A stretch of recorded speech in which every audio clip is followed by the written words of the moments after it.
une nouvelle championne est tombée dans les 12 coups de midi.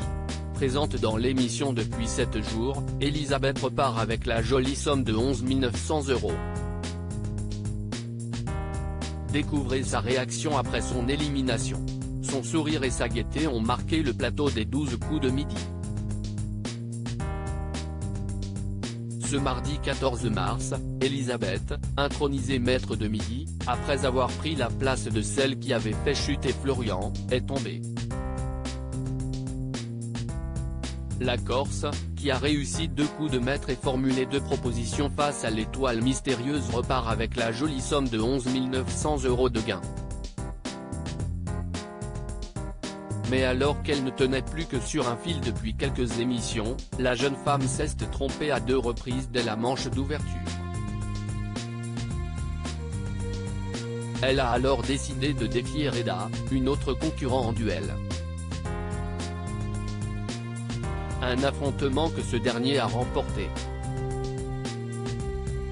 Les 12 coups de midi, Elisabeth éliminée à cause d'une question sur un dessin animé. Quelle est la couleur de la plus célèbre panthère des dessins animés? Cette question, dont la réponse était plus qu'évidente, a causé la défaite d'Elisabeth. Notre belle panthère repart en Corse, a commenté le présentateur du jeu dans la foulée avant de lui adresser de jolis compliments. La Corse était super bien représentée. C'était super agréable. Loin de perdre le sourire, la jeune femme s'est ensuite fait remarquer en train de faire le ménage de son pupitre et de plier son plaid. Ne vous occupez pas de moi, a-t-elle déclaré dans un léger rire. Elisabeth avait pris la relève de Florian dans le jeu de TF1. Florian, le dernier grand maître de midi aux 24 participations, avait été éliminé par Julie, candidate éphémère du jeu de TF1.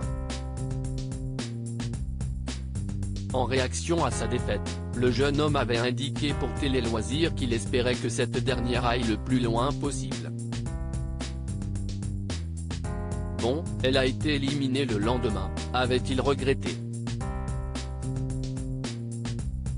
À sa place, c'est donc Elisabeth qui avait récupéré le trophée en forme d'étoile et qui a donc eu la chance d'accompagner Jean-Luc Reichmann pendant une semaine.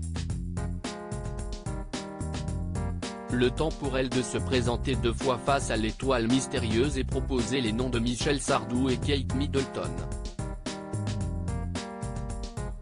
Régulièrement en manque de candidates féminines pour le combat des maîtres, la dérivée estivale du jeu de TF1, on peut imaginer que la jeune Ajaxienne soit de retour pour se confronter aux plus grands champions comme Bruno ou Xavier. À lire aussi, c'était un soulagement de perdre. Florian évoque les difficultés qu'il a rencontrées à cause des 12 coups de midi.